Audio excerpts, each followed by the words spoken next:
The coffee shop on the corner of 5th and Main was the kind of place where everyone knew everyone, or at least they thought they did. It had wooden tables that had seen better days, mismatched chairs that creaked when you sat down, and the smell of fresh pastries that made your mouth water the moment you walked through the door. The owner, Martha, had run the place for 23 years, and she prided herself on knowing every regular customer by name and by their usual order. On this particular Tuesday morning in late September, the shop was busier than usual. The weather had started to turn cool, and people were seeking comfort in hot drinks and warm conversation. At the large table near the window sat a group of 5 men, all in their late 40s and early 50s. They were loud, the kind of loud that made other customers glance over with a mixture of curiosity and annoyance. These men came in every Tuesday morning, always sat at the same table, and always talked about the same things: their glory days, their achievements, and their opinions on everything from politics to sports to what made a real hero. Tom was the loudest of the group.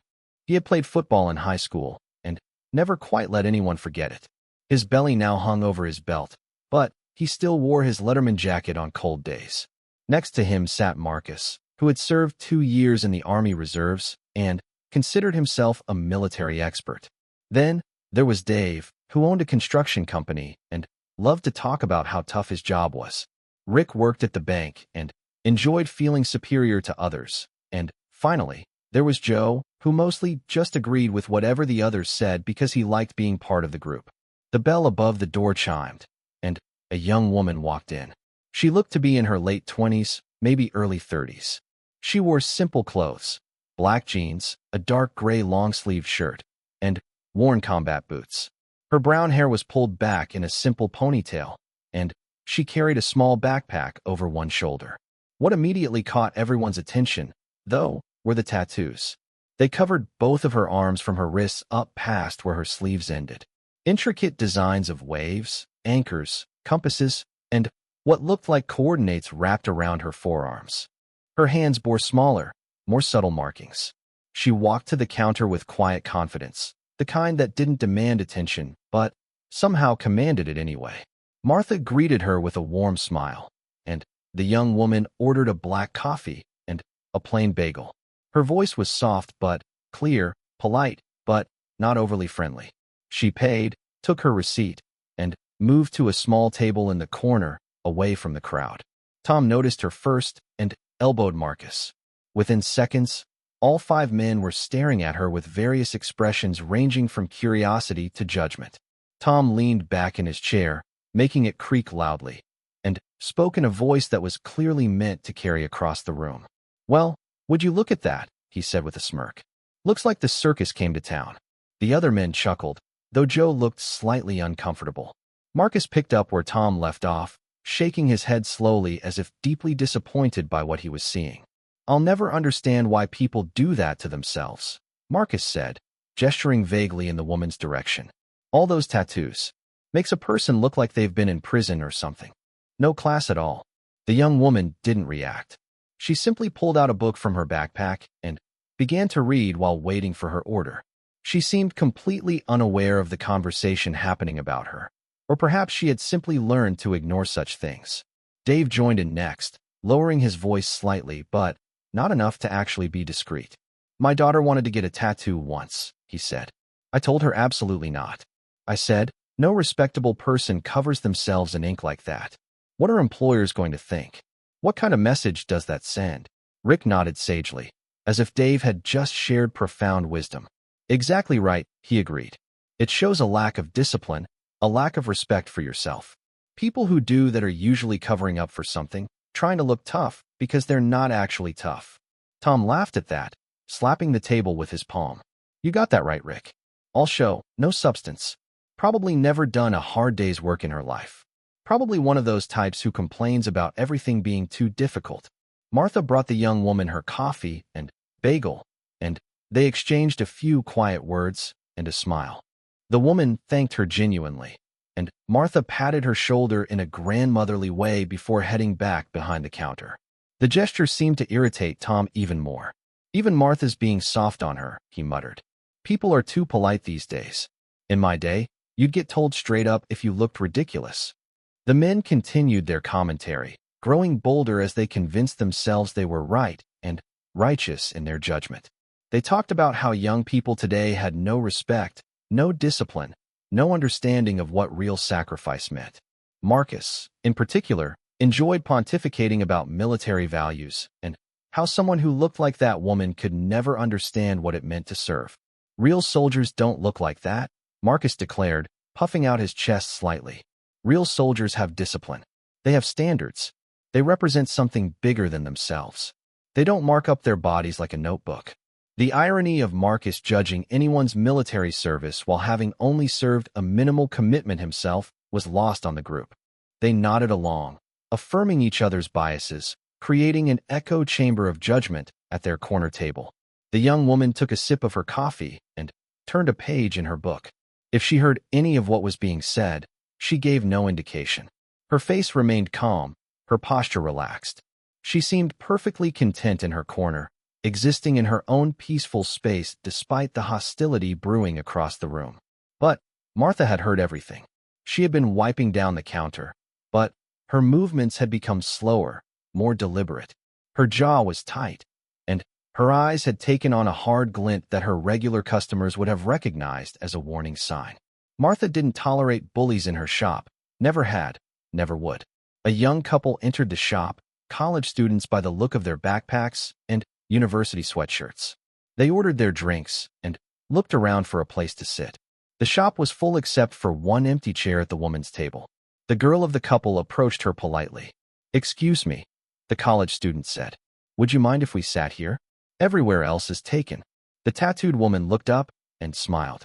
It was a genuine smile that reached her eyes and transformed her serious face into something warm and welcoming. "Of course," she said. "Please sit down." The couple thanked her and settled in. Within moments, they had struck up a friendly conversation. The woman asked them about their studies, listened attentively to their answers, and offered thoughtful responses. She had an easy way about her, a natural warmth that put people at ease. The college students clearly liked her immediately. This seemed to bother Tom's group even more. Tom watched the interaction with narrowed eyes, as if the woman's kindness was somehow a personal affront to him. "Look at that," he said. "Probably trying to recruit them into some weird group or something. That's what people like that do. They act all friendly, but they've got an agenda." Dave shook his head. Kids today are too trusting. They don't realize that not everyone has good intentions. Someone should warn them. But no one at the table actually moved to do anything. They were content to sit and judge and comment, building their case against a person they knew nothing about, creating a story that fit their preconceptions rather than observing the reality in front of them. The morning wore on. More customers came and went. The tattooed woman finished her coffee and bagel, continued reading her book, and occasionally chatted with the college students. She seemed in no hurry to leave, and why would she? She had as much right to be there as anyone else. Around mid-morning, an older man entered the coffee shop. He was probably in his 70s, with gray hair, a neat white beard, and the kind of posture that spoke of military service even decades later. He wore a worn Navy veteran cap and a jacket with several patches. His eyes scanned the room in the way that veterans often do, taking in everything and everyone in a single sweep. His gaze landed on the young woman in the corner, and his entire demeanor changed.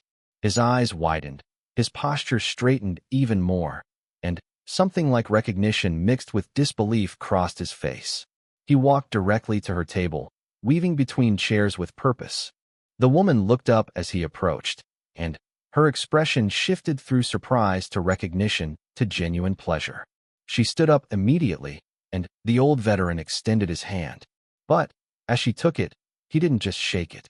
He held it with both of his hands, with a grip that spoke of deep respect. "Ma'am," he said, and his voice carried across the suddenly quiet coffee shop. "I never thought I'd run into you here. It's an honor, a real honor." The woman looked slightly uncomfortable with the attention, but smiled warmly at him. "It's good to see you, sir," she said quietly. "How have you been?" "Better now," the old man said. He gestured to the chair. "May I?" "Of course." They both sat down, and Tom's table had gone completely silent, watching this interaction with confusion. Who was this old guy? And why was he treating the tattooed woman like she was someone important? The veteran leaned forward, speaking earnestly. I heard about what happened in Yemen, he said. What you and your team did. 37 hostages brought home safe. That was you, wasn't it? The woman shifted uncomfortably, glancing around the shop. Sir, I'd prefer not to. I understand. The old man said quickly. I do. I just wanted you to know that people like me, we know.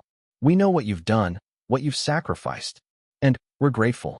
More grateful than we can ever express. Tom leaned toward Marcus and whispered loudly. What's he talking about? Yemen? Is he confused or something? But Marcus was staring at the woman with a strange expression on his face, as if a memory was trying to surface, something he had read or seen on the news. The old veteran continued, his voice thick with emotion. My grandson is in the Navy now, hoping to make it into the teams. When I told him I met you, he's not going to believe it. You're a legend. An absolute legend. The woman shook her head gently. I'm not a legend, sir. I'm just someone who did her job, same as thousands of others.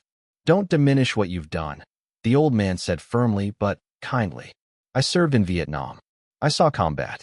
I know the difference between someone who just does their job and someone who goes above and beyond, who leads when others would follow, who runs toward danger when everyone else is running away.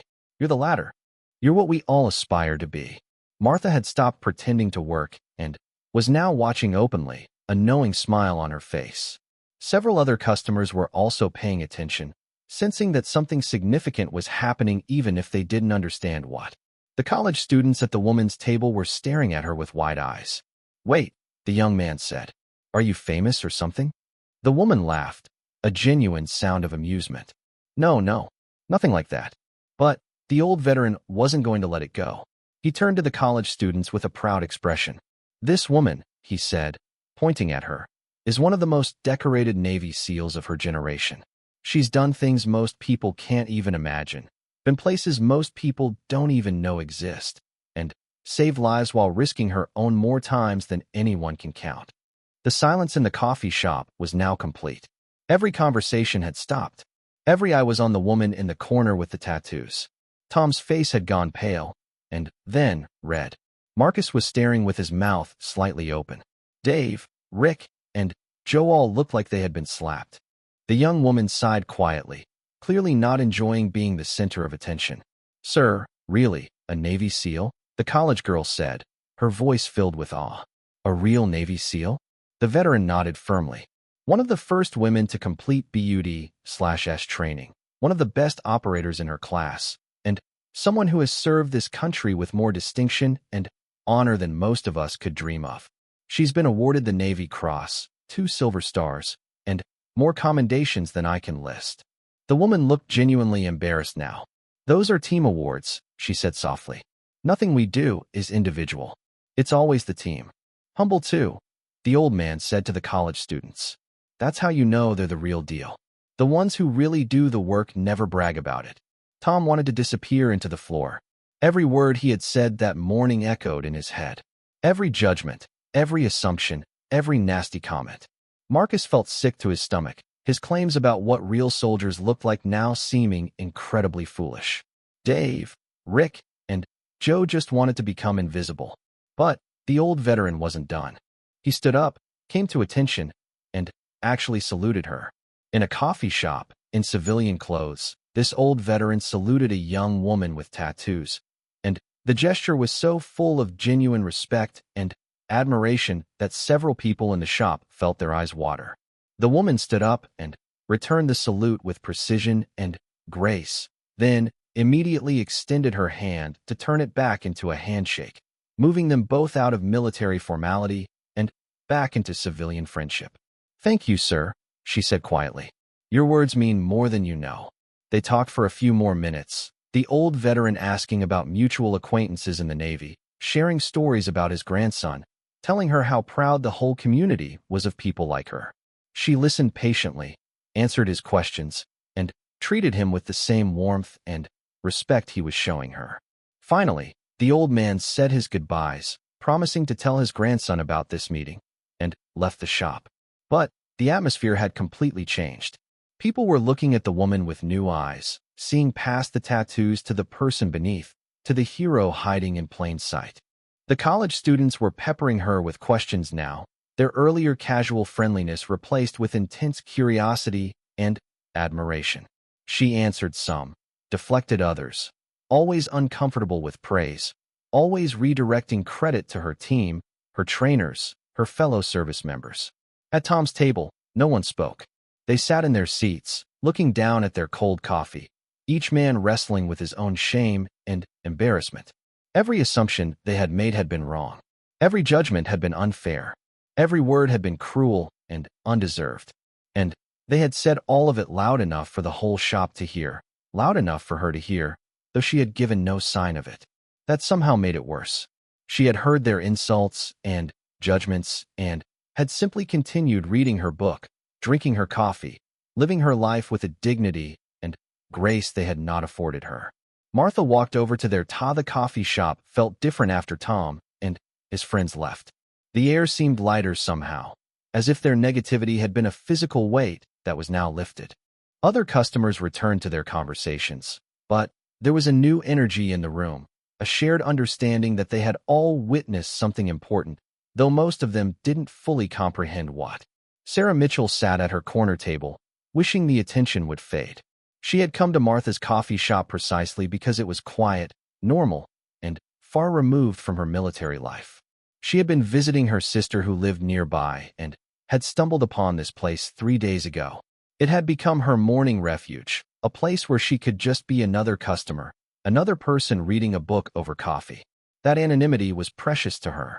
The college students were still at her table, and, while they were polite, their questions kept coming. The young man, who had introduced himself as Tyler, was particularly persistent. "How long were you in the service?" he asked, his eyes bright with curiosity.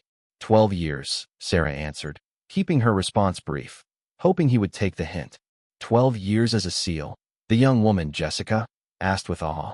"Not exactly," Sarah said. "Training takes time. You don't just become a SEAL overnight." Tyler leaned forward. "What made you want to join? I mean, the SEALs are the toughest of the tough. Most guys can't make it through BUD/S. How did you even think you could do it?" Sarah took a sip of her coffee, considering how to answer. She had been asked this question 1,000 times in 1,000 different ways, and she still hadn't found an answer that felt complete. "I wanted to serve," she said simply, "and I wanted to test myself, to see what I was capable of. The SEALs represented the highest standard, the greatest challenge. So that's what I aimed for." "But you're a woman," Tyler said, then immediately looked embarrassed. "I mean, not that women can't do it, obviously you did it, but it's just so rare and so hard." And Sarah smiled, letting him off the hook. "I know what you mean. Yes, it's rare. The physical standards are incredibly demanding, the mental pressure is crushing, and the training is designed to make you quit. Most people do quit, men and women alike. But some of us don't." Jessica was staring at Sarah's tattoos with new interest. "Do these mean something?" she asked, gesturing to Sarah's arms. "Like, are they military related?" Sarah looked down at her forearms, at the intricate designs that had earned her such harsh judgment just an hour earlier. "Some of them," she admitted. "These coordinates," she traced a series of numbers wrapped around her left forearm, "are the locations of missions that changed me, places I'll never forget. This compass reminds me to always find my way home. These waves represent Hell Week, which is a part of SEAL training that takes place in the ocean. Each one means something to me personally." "That's beautiful," Jessica said softly. "Those men who were talking about you earlier, they had no idea." Sarah shrugged. "They didn't know. People judge what they see, and tattoos still carry certain stigmas. I don't blame them for their first impressions." But Tyler shook his head firmly. "No, it's not okay.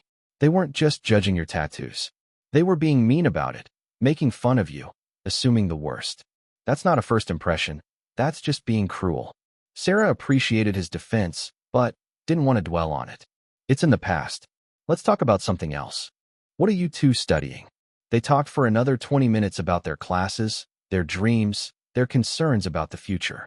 Sarah listened more than she spoke, which was her natural inclination.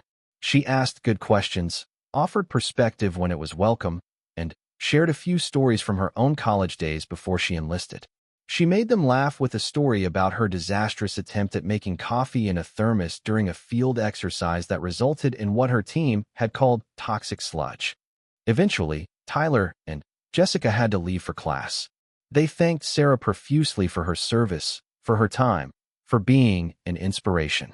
She waved off their thanks with good-natured embarrassment and watched them leave, hoping she had made their day a little better despite the awkward start.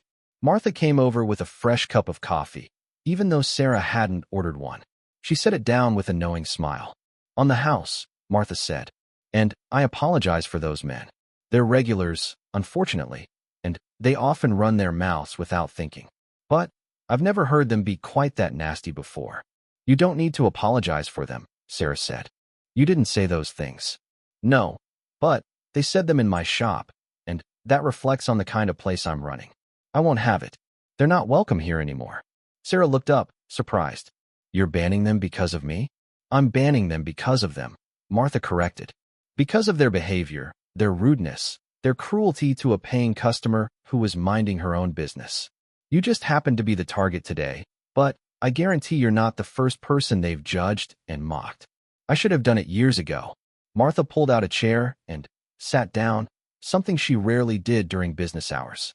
"My son was in the Marines," she said quietly. "Did 2 tours in Afghanistan. Came home different than he left. He struggles now, with crowds, with loud noises, with adjusting to normal life. He has tattoos too, memorial tattoos for friends he lost. And I've heard people make comments, seen them give him looks. It breaks my heart." "I'm sorry," Sarah said sincerely. "How is he doing now?" "Better some days than others," Martha admitted. "But he's working on it. Seeing a counselor, taking it one day at a time. I'm proud of him for that, for not giving up even when things are hard." "You should be proud," Sarah said. "That takes a different kind of courage." They talked for a while longer, 2 people connected by the military life that had touched both of them in different ways. Martha shared more about her son, and Sarah listened with the understanding of someone who had walked similar paths. When Martha finally had to get back to work, she squeezed Sarah's shoulder in that same grandmotherly way. "You're welcome here anytime," Martha said. "And if anyone gives you trouble, you let me know." Sarah smiled. "Thank you, Martha. That means a lot." The morning drifted into afternoon, and the coffee shop gradually emptied as people returned to their work and their lives. Sarah continued reading her book, a thriller that was engaging enough to keep her attention, but light enough not to remind her too much of real-world operations. She was good at compartmentalizing, at separating her military life from her civilian life, but sometimes the lines blurred despite her best efforts. Around 2 in the afternoon, the door chimed again, and a woman in her mid-30s entered. She was professionally dressed in a business suit, carrying a leather briefcase, and had the confident air of someone who was used to being in charge. She ordered a latte and a croissant, then turned to survey the shop for a place to sit. Her eyes landed on Sarah, and unlike most people who saw the tattoos first, this woman seemed to see Sarah herself first. She smiled politely and approached the table. "Excuse me, do you mind if I sit here? I have some work to do, and this seems like the quiet spot." "Go ahead," Sarah said, moving her book aside to give the woman more space. "Thank you. I'm Elizabeth, by the way." "Sarah." They shook hands, and Elizabeth settled in with her laptop and her coffee. She seemed focused on her work, typing quickly and occasionally frowning at her screen. Sarah went back to her book, and they shared the space in comfortable silence for a while. But Elizabeth kept glancing at Sarah's tattoos, not with judgment, but with clear curiosity. Finally, she couldn't contain herself any longer. "I hope this isn't rude," Elizabeth said, "but your tattoos are beautiful. The detail is incredible. Do they have special meaning?" Sarah had answered this question twice already today, but Elizabeth's tone was genuinely curious rather than judgmental, so she didn't mind. "They do. Each one represents something important to me, places I've been, experiences that shaped me." "Are you an artist? Or maybe you travel a lot for work?" "I was in the military," Sarah said. "These mark some of my experiences there." Elizabeth's eyes widened with respect. "Oh wow. What branch?" "Navy." "That's amazing. How long did you serve?" 12 years. Elizabeth nodded appreciatively. "Thank you for your service." My best friend from college joined the Air Force. I have so much respect for anyone who serves. It's not an easy life. It has its challenges, Sarah agreed. But it also has its rewards. They fell back into silence. But it was the companionable kind, the silence of two people who were comfortable sharing space without needing to fill it with constant conversation. Elizabeth worked on what appeared to be a legal brief, while Sarah continued her book. About an hour later, Elizabeth closed her laptop with a satisfied sigh. Finally, finished, she said. I've been working on this case for weeks, and I think I've finally got all my arguments in order. You're a lawyer? Sarah asked. Yes, criminal defense. I know. Everyone hates defense attorneys until they need one. Elizabeth laughed. But I believe in what I do. Everyone deserves a fair trial and competent representation. No judgment here, Sarah said. Justice only works when the system works, and the system only works when both sides are represented properly. Elizabeth looked impressed. Exactly. I wish more people understood that. She paused, then added, You know, I overheard some men talking about you when I came in. They were standing outside, and they seemed upset about something. One of them was saying they had misjudged you terribly. Sarah felt a flicker of surprise. They were still here? Not in the shop, just outside on the sidewalk. They looked embarrassed, to be honest. The older guy with the construction company jacket kept saying they should come back in and apologize, but the others seemed too ashamed. Sarah considered this. An apology would have been nice, but I understand why they didn't. It's hard to admit when you're wrong, especially publicly. You're more generous than I would be, Elizabeth said. I heard some of what they were saying before they left. It was cruel and completely unwarranted. People make assumptions, Sarah said with a shrug. I learned a long time ago not to let other people's opinions define me. I know who I am and what I've done. That's enough. Elizabeth studied her for a moment. That's a remarkably healthy attitude. Most people, myself included, struggle with what others think of them. Oh, I struggled with it too, Sarah admitted. Especially during training. I was constantly being judged, constantly being told I didn't belong, constantly facing people who wanted me to fail. But, at some point, you either let it break you or you use it as fuel. I chose fuel. What was it like? Elizabeth asked, leaning forward with genuine interest.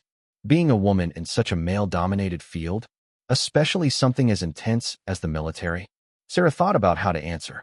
This was another question she got often, and the real answer was complicated, nuanced, and depended on so many factors that it was impossible to capture in a simple response. It was hard, she said honestly. Not just the physical challenges, though those were immense, but the constant need to prove yourself, to show that you belonged, that you were just as capable as any man there. Some guys were great, supportive, professional. They judged me on my performance, nothing else. But others made it clear they didn't think women should be there.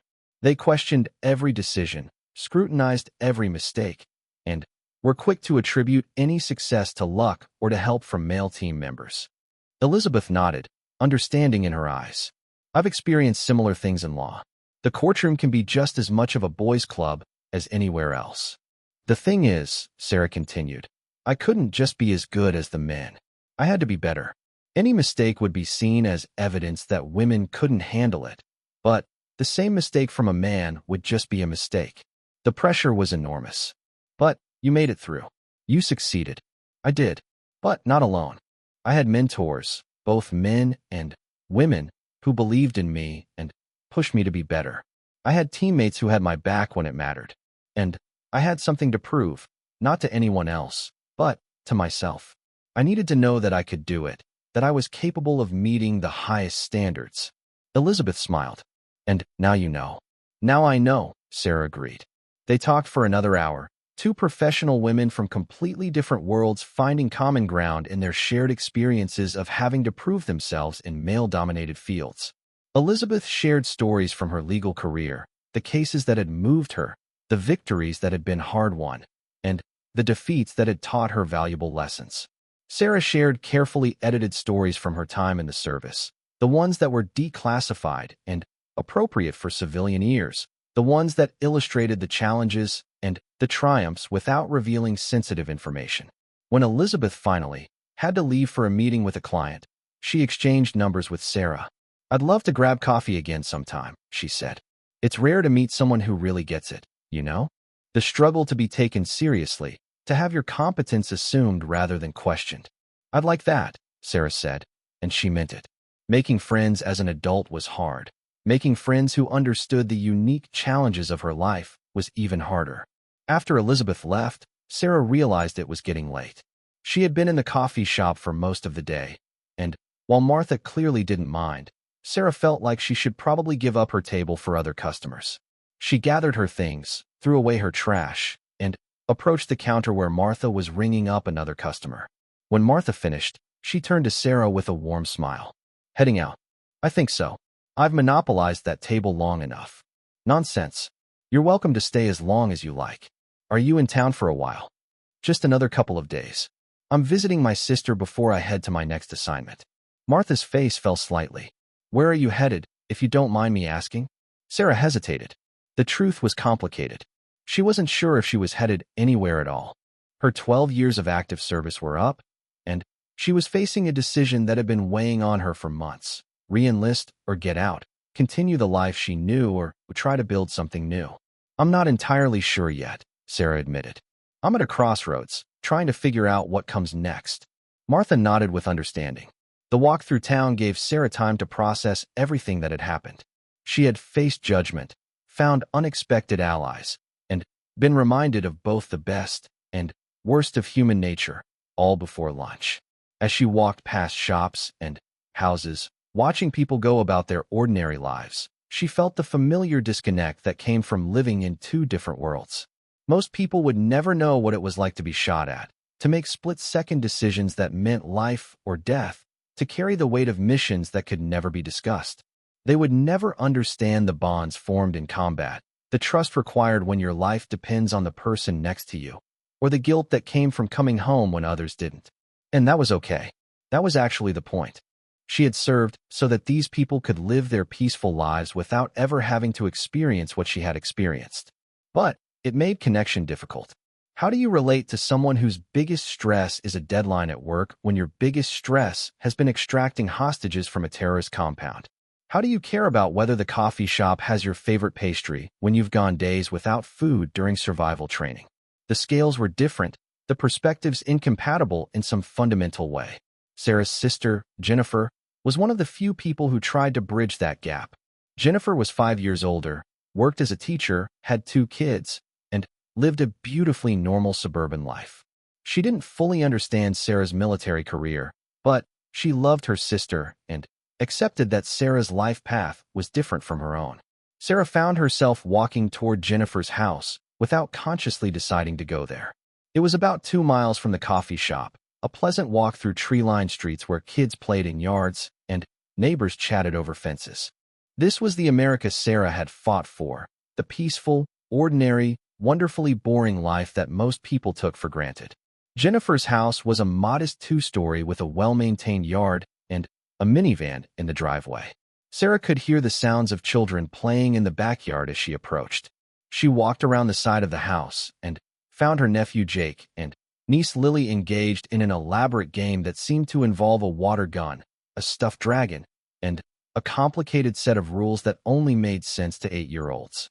"Aunt Sarah," Lily squealed with delight when she spotted her, abandoning the game immediately to run over for a hug. Jake followed, though at 10 years old, he tried to maintain more dignity by walking rather than running. "Hey, troublemakers," Sarah said, hugging them both. "What are you two up to?" "We're fighting the Dragon King," Jake explained seriously. "He's trying to steal all the water in the kingdom, and we have to stop him with our magic water blaster." "Sounds like a critical mission," Sarah said with equal seriousness. "Do you need backup?" The kids' faces lit up, and for the next 20 minutes, Sarah found herself fully engaged in the dragon conflict, using military tactics to help plan the assault on the stuffed dragon's fortress, which was actually a garden shed. She showed them how to use hand signals to communicate silently, how to approach from multiple angles, and how to coordinate their attack. The kids loved it, and Sarah found herself enjoying the simplicity of play, the lack of real stakes, the pure fun of pretending. Jennifer came out onto the back porch with a glass of iced tea, watching the scene with a smile. You're going to make them think warfare is all fun and games, she called out. All the fun, none of the danger, Sarah replied. The perfect combination. After the dragon was defeated and the kingdom's water supply secured, the kids ran off to start a new adventure, and Sarah joined Jennifer on the porch.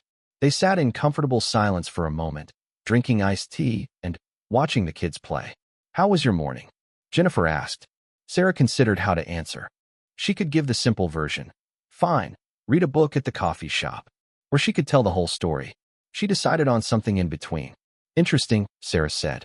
Got judged by some local guys for my tattoos, defended by an old Navy veteran, made friends with some college kids and a lawyer, and got free coffee from the owner who banned the judgmental guys from her shop. Jennifer stared at her.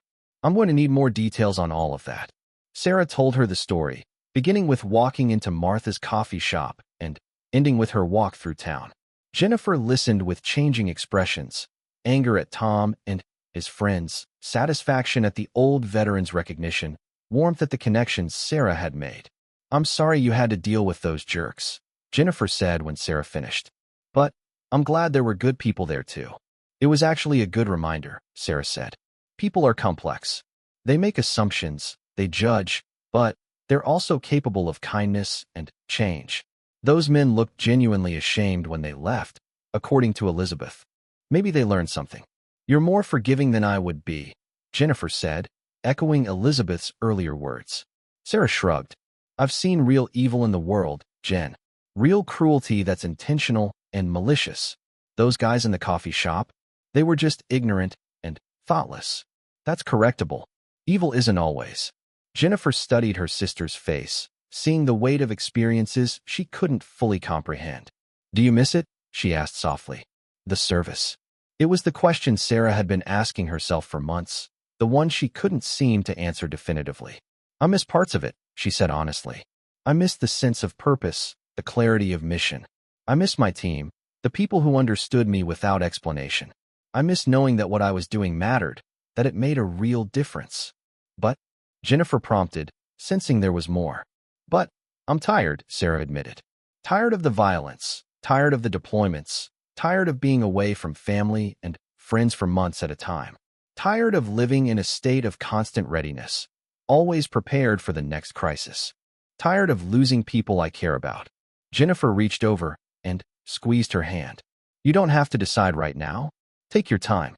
Figure out what feels right for you, not what you think you should do or what others expect. That's the problem, Sarah said.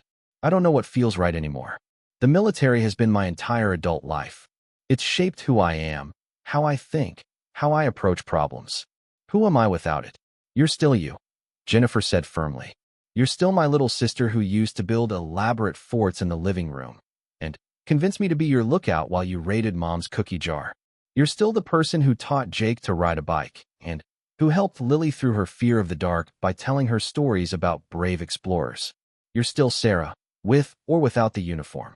Sarah felt tears prick her eyes, unexpected and unwelcome. She blinked them back. I don't know how to be a civilian anymore. I don't know how to care about normal things like mortgage rates and what to watch on Netflix. I don't know how to make small talk about the weather when I've spent the last decade focused on life and death situations. Then, learn, Jennifer said gently. You learned how to be a SEAL, which is one of the hardest things in the world to do. You can learn how to be a civilian again, and you don't have to do it all at once. Take it one day at a time. They sat together as the afternoon stretched into evening, talking about everything and nothing. Jennifer told Sarah about the drama at her school, the politics among teachers, the funny things her students said. Sarah found herself actually interested, actually able to care about these small, ordinary problems because they mattered to her sister. When Jennifer's husband Mike came home from work, he started dinner while Jennifer helped the kids with homework. Sarah offered to help, but Mike waved her off with a smile. You're a guest, he said. Relax. But Sarah didn't know how to relax, not really. She found herself standing by the window, watching the street, cataloging exits and entry points, noting potential threats. Old habits died hard, and some never died at all. Mike noticed and came to stand beside her, spatula still in hand. Hard to turn it off, isn't it? he said quietly. Sarah glanced at him, surprised. Mike was a software engineer, about as far from military life as you could get, but he had always been perceptive. Is it that obvious? She asked. Only to someone looking for it, Mike said. I've watched you with the kids, watched you move through the house. You're always aware, always ready. Even when you're relaxed, you're not really relaxed. I'm working on it, Sarah said. I'm not criticizing, Mike assured her. I'm just noticing and wondering if I can help. Sarah appreciated the offer, but wasn't sure what help would look like. It's something I need to figure out myself, she said. But I appreciate the thought. Dinner was a chaotic, noisy affair with the kids talking over each other, telling stories about their day, arguing about who got the last piece of garlic bread. It was so normal, so beautifully mundane, that Sarah felt herself relaxing despite her instincts. This was family, messy and loud and real. After dinner, after the kids were in bed, Sarah sat with Jennifer and Mike in the living room, drinking wine and talking about the future. They didn't push her for decisions, didn't offer unsolicited advice. They just listened, asked thoughtful questions, and let her work through her thoughts out loud. Have you talked to any of your old team members? Mike asked. People who have already transitioned out. Sarah nodded. A few. Some are doing great, found new purpose in civilian careers or starting families. Others are struggling, missing the structure and camaraderie. It seems like there's no middle ground. You either adapt well or you really don't. Which type do you think you'll be? Jennifer asked. I don't know, Sarah said honestly. I want to believe I'll adapt well, that I'll find new purpose and new connections. But I'm scared. What if I get out and realize I've made a terrible mistake? What if civilian life doesn't fulfill me the way the military has? What if I'm too damaged by what I've seen and done to ever really fit into normal society? You're not damaged, Jennifer said firmly. You're changed, yes. You've experienced things that have shaped you. But damaged implies broken, and you're not broken, Sarah. You're one of the strongest, most capable people I know. Strength isn't the same as wholeness, Sarah said quietly. I've seen things I can never unsee, done things I can never undo. How do I move forward with that weight? Mike leaned forward, his expression thoughtful. I think everyone carries weight from their past, just different kinds. The question isn't whether you have weight to carry, but whether you can find meaning and purpose while carrying it. And I think you can. You're too determined, too resilient not to. Sarah wanted to believe him, wanted to believe that she could find her place in this civilian world that felt simultaneously familiar and foreign. But belief was hard when doubt had been her constant companion for months. They talked late into the night, working through Sarah's fears and hopes, her doubts and dreams. By the time Sarah headed upstairs to the guest room, she didn't have answers, but she felt less alone in her uncertainty. Sometimes that was enough. The next morning, Sarah woke early out of habit, years of training making it impossible to sleep past dawn even when she had nowhere to be. She went for a run through the quiet streets, pushing her body hard the way she always had, finding peace in the rhythm of her feet hitting the pavement and the burn in her lungs. When she returned to the house, Jennifer was already up, making coffee and packing lunches for the kids. Sarah helped, falling into an easy rhythm of domestic tasks that felt strange but not unpleasant. This was what normal life looked like, she realized. Making lunches, getting kids ready for school, planning what to make for dinner. It was so different from her military life, but it had its own kind of importance, its own kind of mission. After the kids were dropped off at school and Jennifer left for work, Sarah found herself alone in the house. She cleaned up the breakfast dishes, made the beds, did some laundry. Normal tasks that millions of people did every day without thinking about them. For Sarah, they felt like an experiment in ordinary life, a test to see if she could find satisfaction in the mundane. Around mid-morning, she headed back to Martha's coffee shop.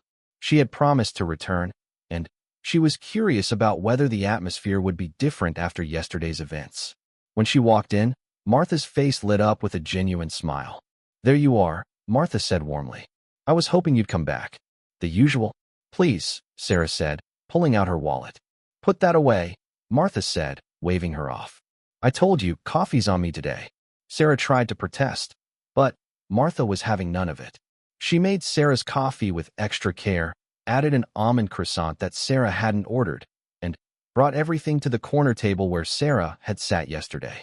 "This table is yours for as long as you're in town," Martha said.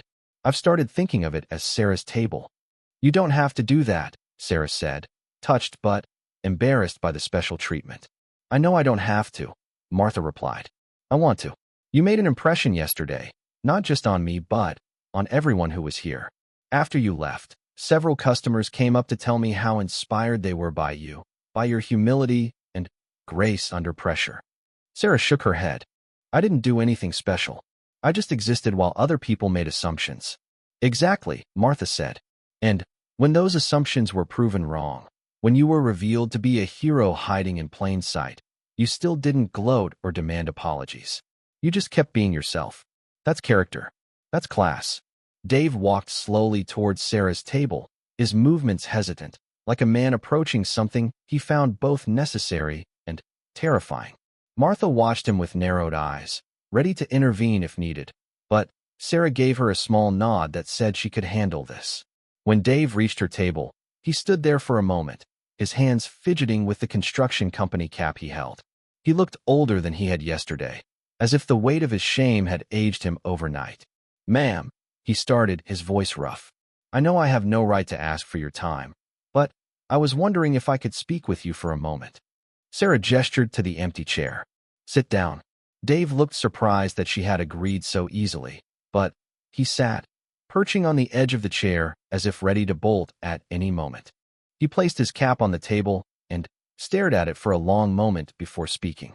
"I owe you an apology," he said finally, forcing himself to look at her. "A big one. What I said yesterday, what we all said, it was wrong. It was cruel and judgmental and completely out of line. I've been up all night thinking about it, about how we treated you, and I'm ashamed, deeply ashamed."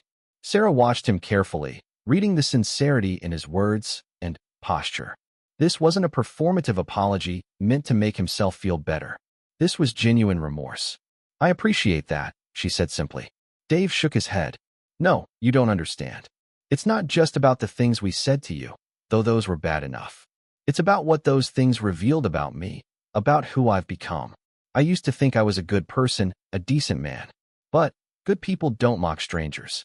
Decent men don't make assumptions and judge people they don't know." He paused, struggling with his emotions. "My daughter is 26 now. She lives in Portland, and we barely speak anymore. She got a tattoo when she was 22, just a small one on her shoulder, something meaningful to her. And I reacted badly.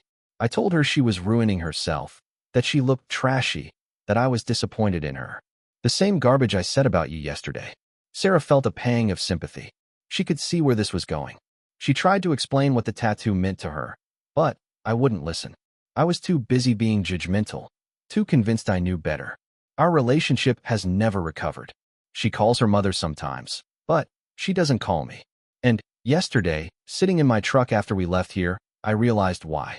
I realized that I've been so focused on appearances, on what I think things should look like, that I've forgotten to see people. Really see them." He looked directly at Sarah now, his eyes glistening.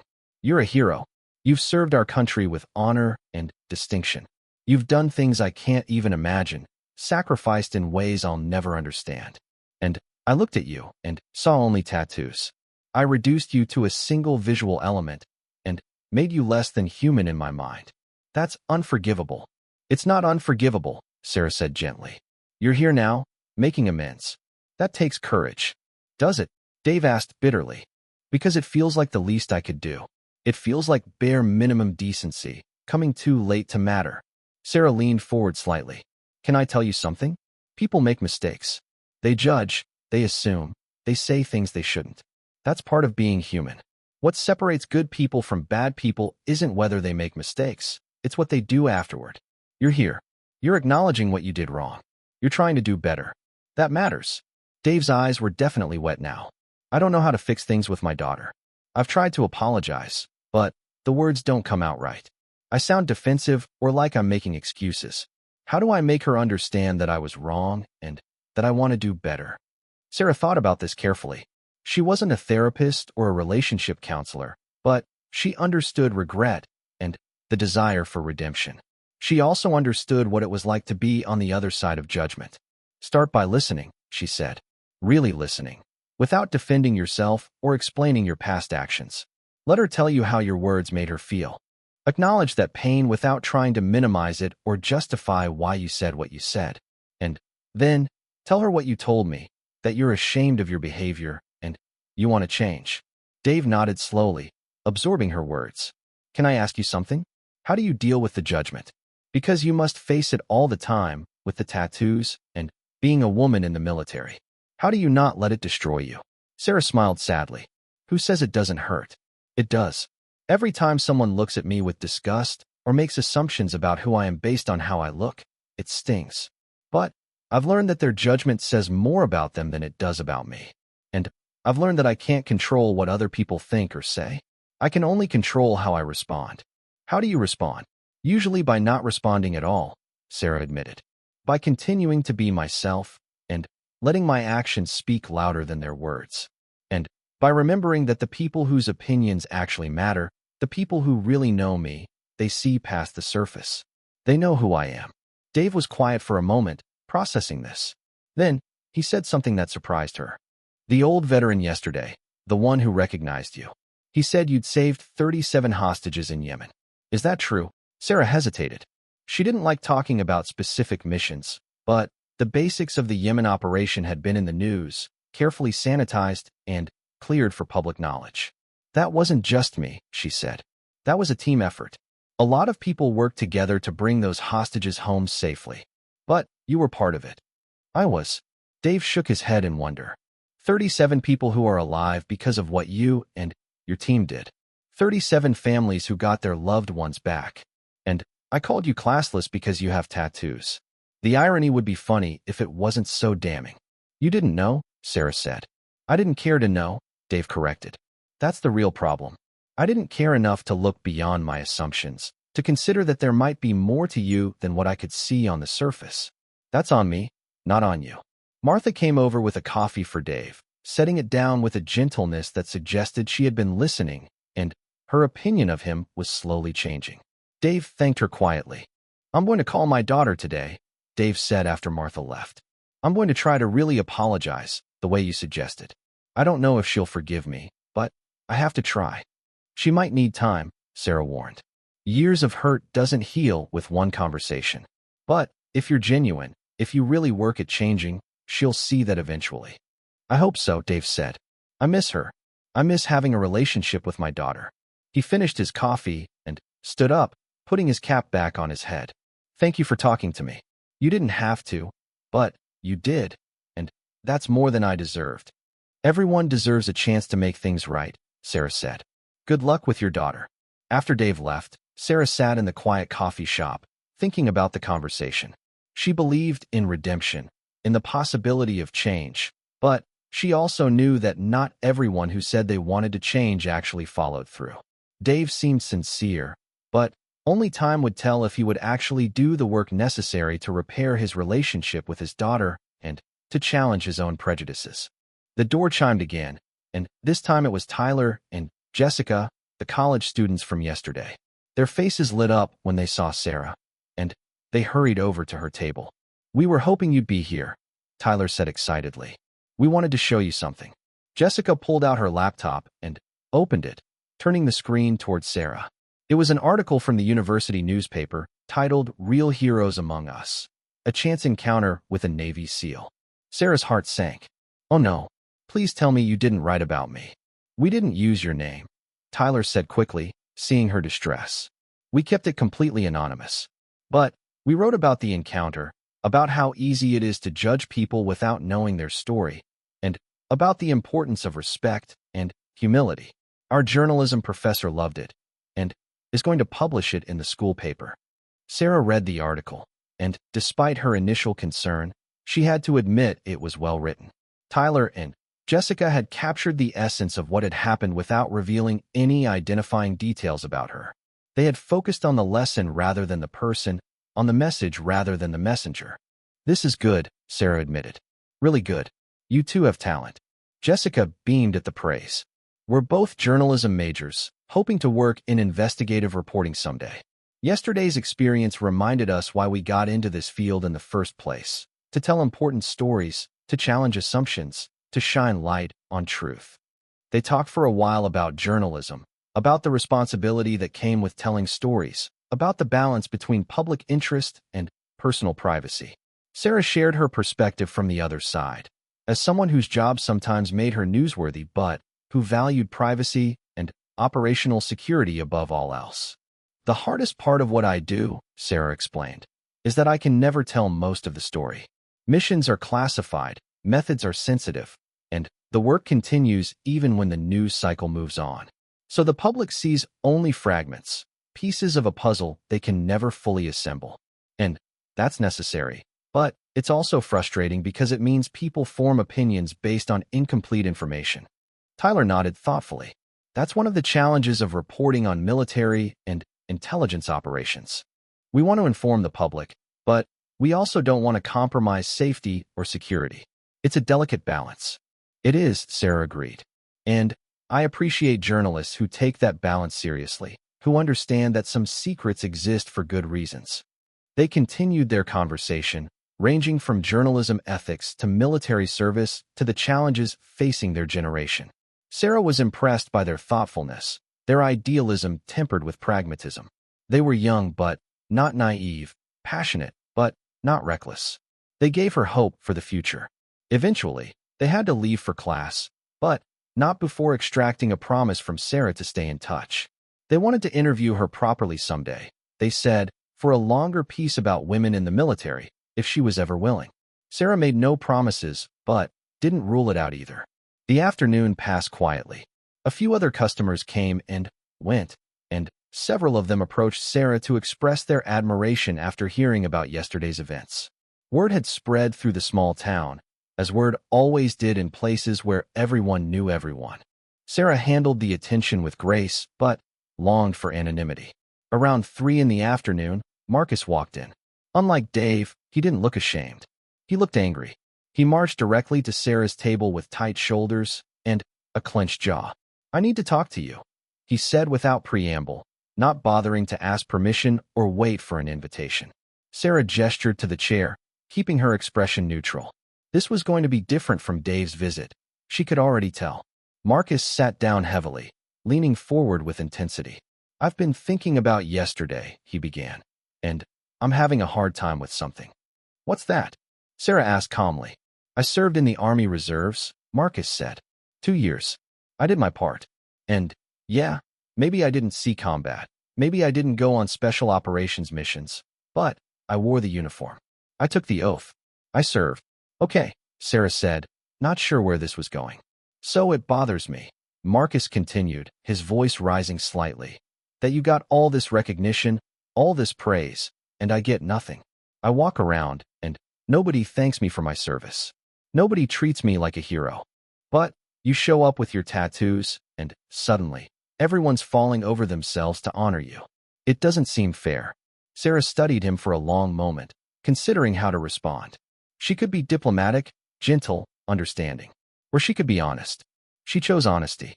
"You're right that it's not fair," she said. "Service is service, and everyone who wears the uniform deserves respect and recognition. But I think what you're really upset about isn't the lack of recognition. It's that you thought you could claim expertise and authority based on your limited service, and yesterday exposed that you don't have that authority." Marcus's face reddened. "I do have authority. I was in the military." "You were in the reserves for 2 years, Sarah said evenly. "You never deployed, never saw combat, never faced the challenges that come with active duty service. That doesn't diminish your service, but it does mean your experience was different from mine. And yesterday, you tried to speak with authority about things you don't actually know, to judge someone based on assumptions rather than experience." "I know what discipline looks like," Marcus protested. "I know military standards." "Do you?" Sarah asked. "Because you looked at me, at my tattoos, and assumed I lacked discipline. You assumed I didn't meet military standards. But I've been in the service for 12 years, spent years with the SEALs, completed missions you'll never hear about, and earned commendations you'll never see. What about that suggests a lack of discipline?" Marcus opened his mouth and then closed it again, struggling to find a response. Sarah leaned forward slightly. Here's the thing, Marcus. Service isn't a competition. It's not about who suffered more or did more or gets more recognition. It's about doing your job, whatever that job is, to the best of your ability. You served in the reserves. That's honorable. That matters. But it doesn't give you the right to judge others or to speak with authority about experiences you haven't had. So I'm just supposed to shut up? Marcus asked defensively. Never talk about military stuff because I wasn't special forces? No, Sarah said patiently. You're supposed to be honest about your experience and recognize the limits of your knowledge. You can talk about your time in the reserves, what you learned, what it meant to you. But you can't pretend to know what combat is like if you've never been in combat. You can't claim to understand special operations if you've never been part of them. That's not about putting you down. That's just about being truthful. Marcus sat back, some of the anger draining from his face, replaced by something more complex. Hurt, perhaps, or wounded pride. I wanted to do more, he said quietly. When I joined the reserves, I thought maybe I'd go active duty, maybe deploy. But life happened. I got a job, met someone, had responsibilities. And suddenly, my 2 years were up and I was out. And I'd never done anything significant. Sarah's expression softened. Now she understood. This wasn't really about her at all. It was about Marcus's own regrets, his own sense of not having done enough. You served when your country needed people to serve, Sarah said gently. That matters. The military couldn't function without people like you. People who commit even when they can't go all the way. People who contribute what they can. You don't have to have been in combat to have served honorably. Marcus looked down at his hands, processing Sarah's words. The coffee shop was quiet around them, the afternoon lull creating a peaceful backdrop for their difficult conversation. When he finally looked up, his eyes were clearer, less defensive. I think I came here looking for a fight, Marcus admitted. Looking to justify my anger and my hurt feelings. But you're right. This isn't about you. It's about me feeling like I didn't do enough, like I took the easy path when I should have pushed harder. Or maybe you took the right path for who you were at that time, Sarah suggested. Not everyone is meant to be in the military for 12 years or to join special operations. Some people serve there 2 or 4 years and move on to other ways of contributing to society. That's okay. That's actually good. We need people in all roles, not just in uniform. Marcus nodded slowly. I never thought about it that way. I always felt like I'd failed somehow, like I'd started something and didn't finish it. But maybe finishing looks different for different people. It does, Sarah confirmed. And for what it's worth, I respect your service, however long it was. You raised your hand when many people don't. You committed when commitment wasn't easy. That matters. Something shifted in Marcus's expression, a letting go of something he had been carrying for years. Thank you, he said simply. I came here to confront you. But, instead, you've helped me. I don't understand it, but I'm grateful. Sometimes the conversations we need aren't the ones we think we need, Sarah said with a small smile. After Marcus left, looking lighter than he had when he arrived, Martha came over with yet another cup of coffee. You're either a saint or a therapist, she said, shaking her head in wonder. The way you handle people, the way you see through their anger to their pain, it's remarkable. I've had a lot of practice reading people, Sarah said. In my line of work, understanding what someone really means versus what they're saying can be the difference between mission success and failure. You learn to look deeper. Well, you've certainly made an impact here, Martha said. Dave called me a few hours ago, told me about your conversation. He was crying, Sarah? A grown man, crying on the phone, talking about how you'd helped him see what he'd lost and how to try to get it back. That's powerful. Sarah felt uncomfortable with the praise. I just listened to him. That's all. That's not all, Martha corrected gently. You listened without judgment, spoke truth without cruelty, and offered wisdom without condescension. That's a rare gift. The afternoon stretched into evening, and Sarah finally decided to head back to Jennifer's house. She had spent 2 full days at this coffee shop and had experienced more emotional intensity than she'd expected. As she gathered her things, Martha came around the counter and hugged her. You come back anytime, Martha said. Even if you leave town, if you're ever back this way, this table is yours. Thank you, Martha, Sarah said, genuinely touched. For everything. For defending me. for the coffee, for creating a space where these conversations could happen. It's my pleasure, honey. Take care of yourself. The walk back to Jennifer's house gave Sarah time to reflect on the past 2 days. She had come to this town as a stranger looking for quiet anonymity, and instead, she had become a catalyst for change, a mirror that reflected people's prejudices and assumptions back at them. It wasn't a role she had sought, but it was one she had handled with grace born from years of navigating difficult situations. When she arrived at Jennifer's house, the family was just sitting down to dinner. Sarah joined them, grateful for the normalcy of family meals and child chatter. Over spaghetti and meatballs, Jake told a long, complicated story about a disagreement at school, and Lily showed everyone a picture she had drawn of the family, complete with a tiny figure labeled Aunt Sarah the Hero, complete with a cape. "Who told you I was a hero?" Sarah asked, amused and embarrassed. "Mommy did," Lily said matter-of-factly. "She said you save people and fight bad guys." Sarah shot Jennifer a look, and her sister shrugged apologetically. "They asked why you had tattoos, and I told them they represented important things you did in your job." One question led to another, and I may have simplified your career into terms an 8-year-old could understand. "Aunt Sarah," Jake said seriously, "is it true you can do 100 push-ups without stopping?" "More than that," Sarah admitted, and both kids' eyes went wide with amazement. "Can you teach us?" Jake asked eagerly. "After dinner," Sarah promised, and the kids cheered. Later, in the backyard as the sun set, Sarah taught her nephew and niece proper push-up form. They managed about 3 each before collapsing in giggles, declaring that Aunt Sarah must be superhuman. She laughed with them, feeling lighter than she had in weeks. Maybe this was what civilian life could look like, teaching kids exercises in backyards, being someone's cool aunt, finding joy in small, ordinary moments. That night, after the kids were in bed, Sarah sat with Jennifer on the porch again, watching fireflies dance in the darkening yard. The conversation from the night before picked up where it had left off, as if no time had passed. "I think I'm going to get out," Sarah said suddenly, the words surprising even herself. "I think I'm going to finish this contract and not re-enlist." Jennifer turned to look at her sister, searching her face. "What changed your mind?" "Nothing changed it. Everything confirmed it," Sarah said. "The past 2 days, watching people judge and assume and struggle with their own prejudices and regrets, it reminded me that there's important work to be done here too.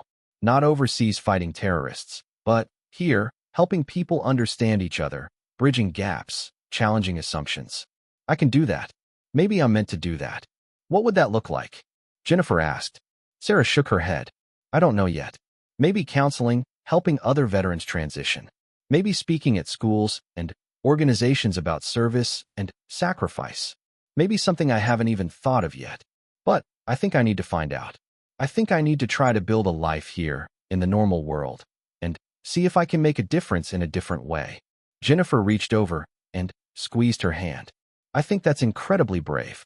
It would be easier to stay in what you know, what you're good at. Choosing to start over, to be vulnerable and uncertain, that takes real courage. Or real stupidity," Sarah said with a laugh. "I guess I'll find out which." "Courage and stupidity often look similar at the start," Jennifer said wisely. "The difference becomes clear with time." They sat together in comfortable silence, listening to the night sounds of suburban America, distant traffic, cicadas singing, the occasional dog bark. It was peaceful in a way that Sarah's life had rarely been, and, for the first time, instead of feeling restless in the peace, she felt grateful for it. The next morning, Sarah woke with a sense of purpose she hadn't felt in months. She knew what she needed to do next. After breakfast, she made a phone call to her commanding officer, a man she had served with for years and who knew her better than almost anyone in the military. "Sarah," Commander Price said warmly when he answered. "I was wondering when you'd call. Your re-enlistment decision is due in 2 weeks." "I know, sir," Sarah said. "That's why I'm calling. I've made my decision." There was a pause on the other end, and Sarah could picture Commander Price in his office, leaning back in his chair, preparing himself for news he probably already suspected. "You're getting out," he said. It wasn't a question. "Yes, sir. I am." Another pause. "Can I ask why?" "Not to change your mind, but because I care about you and want to understand." Sarah took a breath. Because I've given 12 years to the service, and they've been good years. I've done work I'm proud of, served with people I respect, and made a difference. But I'm tired, sir. Tired of the violence, tired of being away from family, tired of living a life where I can't tell the people I love what I do or where I am. And I think there's another way I can serve, here at home, that might be just as important. Helping other veterans transition? Commander Price asked, his voice understanding. Among other things, Sarah confirmed. I haven't figured it all out yet, but I know I need to try. I need to see if I can build a different kind of life. You know the teams will miss you, Commander Price said. You're one of the best operators we have. The kind of person we build missions around because we know you'll get it done. That means everything to me, sir, Sarah said, her voice thick with emotion. Being part of the teams has been the honor of my life. But I think it's time for me to step aside and let the next generation step up. They have big shoes to fill, Commander Price said. But I understand, and I support your decision. You've earned the right to choose your next chapter. Whatever you decide to do, you'll excel at it because that's who you are. They talked for a few more minutes about logistics and paperwork, about transition resources and benefits. Commander Price promised to help connect her with veterans organizations and opportunities. When they finally said goodbye, Sarah felt both sad and relieved. A chapter was closing, but a new one was beginning. She returned to the coffee shop one last time that afternoon. It was her final day in town before returning to base to begin her transition process. Martha had saved her corner table, and there was a small chocolate chip cookie waiting with a note that said, "For our hero."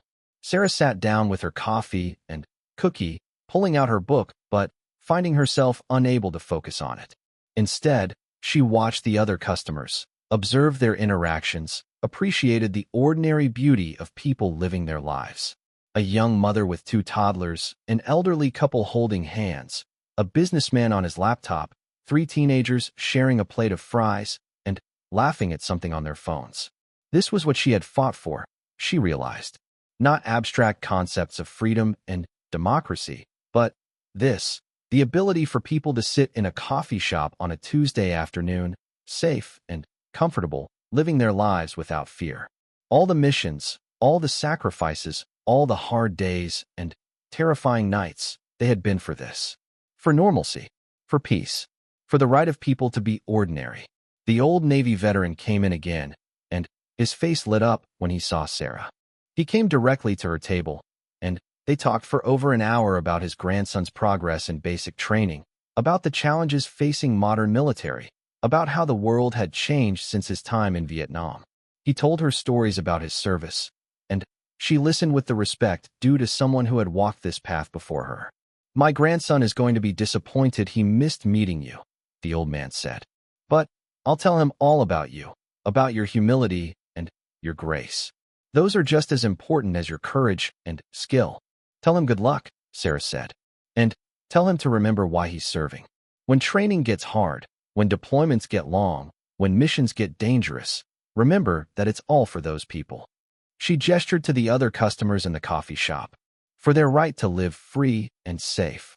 The old veteran's eyes misted over. That's exactly right. That's what it's all about. Dave came in as the veteran was leaving, and the 2 men shook hands, clearly knowing each other from the small-town network of relationships. After the veteran left, Dave approached Sarah's table tentatively. "I just wanted to give you an update," Dave said. "I called my daughter. We talked for 2 hours. I apologized, really apologized, and I listened to her tell me how much I'd hurt her over the years with my judgment and my inability to accept her choices. It was hard to hear, but I needed to hear it." "How did it end?" Sarah asked. She said she needed time, but she was willing to work on rebuilding our relationship if I was really serious about changing. "So I'm reading books about communication and respect. I'm seeing a counselor to work on my judgmental tendencies. And I'm trying, really trying, to see people instead of just seeing what I think they should be." "That's wonderful, Dave," Sarah said sincerely. "That takes real commitment." "You inspired it," Dave said. "You and your grace. The way you treated me when I came to apologize, even though I didn't deserve your kindness, it showed me what real strength looks like. It's not about being the toughest or the loudest. It's about being wise enough to see people for who they really are and kind enough to help them become who they want to be. After Dave left, Sarah sat alone with her thoughts. In just 3 days, she had impacted so many lives without even trying. Dave and his relationship with his daughter, Marcus, and his understanding of his own service, Tyler and Jessica, and their journalism, the old veteran, and his pride in his grandson, even the other customers who had witnessed these interactions and perhaps thought differently about their own assumptions and judgments.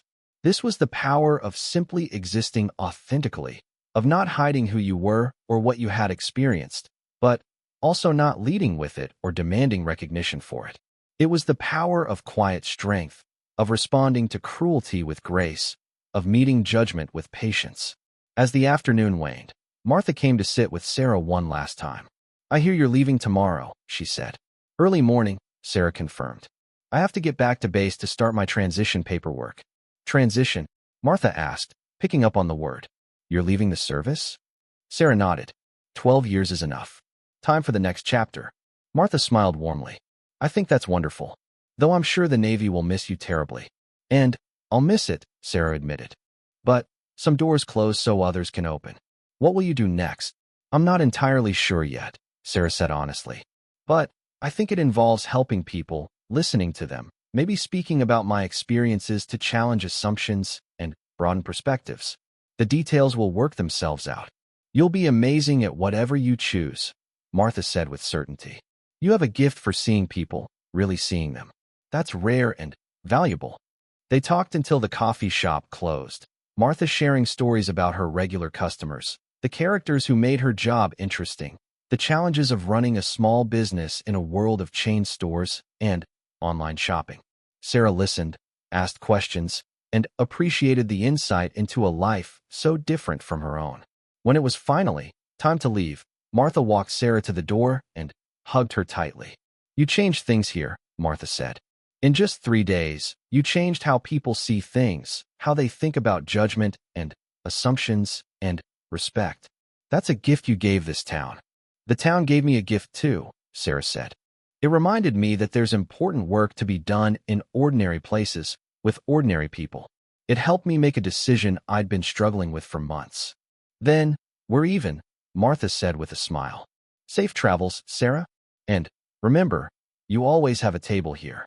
The walk back to Jennifer's house felt different this time. Sarah wasn't thinking about missions or deployments or the weight of decisions made under pressure. She was thinking about coffee shops and conversations, about people struggling with their own demons and seeking redemption, about the ordinary heroism of choosing to be better today than you were yesterday. Jennifer was waiting on the porch when Sarah arrived, 2 glasses of wine already poured. She handed one to Sarah and raised her own glass. "To new beginnings," Jennifer said. "To new beginnings," Sarah echoed. And they clinked glasses as the sun set on this chapter of her life and rose on the next. That night, Sarah dreamed of the ocean, of Hell Week, and the relentless waves that had tested every fiber of her being. But, in the dream, instead of fighting the waves, she was surfing them, riding them toward shore, toward home, toward a future she couldn't quite see but no longer feared. When she woke in the morning, she felt ready. The drive back to base was long, giving Sarah hours to think about everything that had happened. 3 days in a small town, in an ordinary coffee shop, had crystallized what months of deliberation couldn't. She was making the right choice. She knew it in her bones. The weeks that followed were a blur of paperwork and medical exams, exit interviews, and transition briefings. Sarah met with counselors who helped veterans prepare for civilian life, attended workshops on resume writing and interview skills, and connected with organizations that helped former military members find purpose after service. She also began to outline what her next chapter might look like. She wanted to speak at schools and businesses about leadership, resilience, and overcoming adversity. She wanted to work with veterans who were struggling with transition, helping them find their footing in civilian life. She wanted to challenge stereotypes about both military service and the people who serve. Her team threw her a going-away party, and the goodbyes were harder than she'd expected. These were people she had trusted with her life, who had trusted her with theirs. They had seen the worst and best of each other, had succeeded together and failed together, had become a family bonded by shared danger and shared purpose. Commander Price gave a speech that made her cry, talking about her courage, her skill, her leadership, and her character. "The teams are losing a legend," he said, "but the world is gaining an advocate and a teacher. We're sad to see you go, but we're proud of what you're going to do next." 3 months after leaving the coffee shop, Sarah was officially a civilian. She moved to a small apartment near Jennifer's house, began speaking at local schools about her experiences, and started working part-time with a veterans transition program. It was strange at first, wearing civilian clothes every day, not having a mission or a command structure, being responsible only to herself. But gradually, she found her rhythm. She discovered that the skills that had made her a good SEAL, leadership, problem-solving, staying calm under pressure, reading people and situations, translated well to civilian life. She was good at helping other veterans navigate their transitions because she understood what they were going through. She was good at speaking to young people about resilience because she had lived it. 6 months after leaving the service, Sarah returned to Martha's coffee shop. She had been invited to speak at the local high school about leadership and service, and she arrived a day early to visit the place where her new life had truly begun. Martha's face when Sarah walked in was worth the trip alone. The older woman came around the counter at a speed that suggested she might be part gazelle, wrapping Sarah in a fierce hug. "Look at you," Martha said, stepping back to examine her. "You look happy, really happy." "I am," Sarah said, surprised to realize it was completely true. "I'm building something good." Her corner table was occupied, but Martha shooed the people away with apologies and promises of free refills at another table. Sarah protested, but Martha would have none of it. "I told you," Martha said firmly. "This is your table." Sarah sat down with her coffee, and within minutes, people began to stop by. Dave came in with his daughter, a young woman with purple hair and a tattoo sleeve who looked nothing like what her father had probably imagined, but everything he now loved. They were laughing together, clearly working on rebuilding their relationship, and Dave introduced Sarah with obvious pride. Marcus came by with his wife, and he told Sarah that he had started volunteering at a local VA center, helping to organize events for veterans. "You were right," he said. "Service doesn't end with the uniform. It's about how you choose to contribute, whatever form that takes." Tyler and Jessica showed up, now working as interns at the local newspaper and excited to tell Sarah about a series they were planning on the invisible heroes in their community. People like teachers, social workers, and veterans who quietly made the world better without seeking recognition. The old Navy veteran came in with his grandson, who was on leave after completing basic training. The young man's eyes went wide when he was introduced to Sarah, and he peppered her with questions about her time with the teams. Sarah answered what she could and deflected what she couldn't, but mostly she encouraged him to focus on his own journey, to become the best version of himself rather than trying to be someone else. As the afternoon turned to evening and Sarah prepared to leave, Martha insisted on taking a photo. "For the wall," she explained, gesturing to a collection of photos showing the coffee shop's history. "You're part of this place's story now." Sarah stood with Martha behind the counter, and the photo captured two women from completely different worlds who had found connection and friendship in an unlikely place. Later, Martha would frame that photo and hang it in a place of honor, with a small plaque that read simply, "Heroes hide in plain sight." Walking back to her car, Sarah thought about how strange life was. She had spent 12 years in one of the most elite military units in the world, had been to countries most people couldn't find on a map, had done things that would never be made public, and had earned medals that would spend most of their time in a drawer. Yet 3 days in a coffee shop, being judged for her tattoos, and then revealing her true self, had somehow become one of the defining experiences of her life. It had taught her that heroism wasn't just about the big moments, the dramatic rescues, the dangerous missions. It was also about the small moments, the patient conversations, the willingness to help someone grow and change. It was about responding to judgment with grace, to hostility with patience, to curiosity with generosity. She drove away from the coffee shop as the sun set, painting the sky in shades of orange and pink that reminded her of sunsets watched from aircraft carriers and desert outposts and jungle clearings around the world. She had spent years running toward danger in defense of strangers, and now she was learning to walk toward connection in service of community. Both were necessary. Both were honorable. Both were ways of making the world a little bit better, one action at a time. Sarah Mitchell, former Navy SEAL, current civilian, future uncertain but hopeful, drove into that sunset knowing that her next mission, helping people see beyond assumptions, beyond judgments, beyond the surface to the truth underneath, was just as important as any she had completed in uniform. The girl with the tattoos, once surrounded by judgment and ignorance, had become a teacher, an advocate, a bridge builder. She had learned that sometimes the most important battles aren't fought with weapons and tactics, but with words and patience and the willingness to see the humanity in everyone, even those who initially see nothing in you. And in doing so, she had found something she had been searching for without knowing it. A way to continue serving, a way to keep making a difference, and, most importantly, a way to be fully herself in both her strength and her vulnerability, her power and her gentleness, her past as a warrior and her present as a healer. The road ahead was uncertain, but for the first time in months, Sarah was excited about that uncertainty rather than afraid of it. Because she had learned that sometimes the best stories, the most meaningful connections, and the most important lessons come from the places and moments we least expect. All it takes is the courage to show up as yourself, tattoos and all, and let the world see who you really are. Then, why does it feel like I didn't do enough? Marcus asked, and there was real pain in his voice now. Because you're comparing your service to someone else's instead of evaluating it on its own merits, Sarah said. There will always be someone who did more, who sacrificed more, who has more impressive stories. If you measure yourself against them, you'll always feel inadequate. But if you measure yourself, against whether you gave what you could give at the time, then you can find peace with it. Before Sarah could respond, the door chimed, and she looked up to see someone she recognized. Dave, one of the men from yesterday.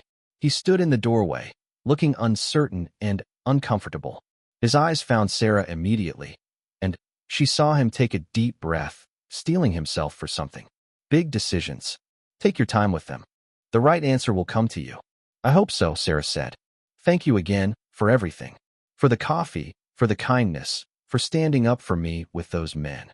You don't need to thank me for basic human decency, Martha said. But you're welcome all the same. Come back tomorrow if you can. Coffee's on me. Sarah promised she would try, then stepped out into the afternoon sunshine. The weather was perfect, cool enough to be comfortable, but warm enough that she didn't need more than her light jacket. She decided to walk for a while, to clear her head and think about the day's events. Blee, her face stern. She placed the check down with more force than necessary. I think it's time you gentlemen moved along, she said quietly. And maybe think about how you treat people before you know their story. Or better yet, treat everyone with respect regardless of their story. Tom opened his mouth as if to say something, but nothing came out. What could he say? What excuse could he possibly offer? The 5 men stood up, paid their bills in silence, and filed out of the coffee shop without looking at anyone, especially not at the woman in the corner who had earned through blood, sweat, sacrifice, and courage what they had only pretended to understand through empty words and borrowed glory.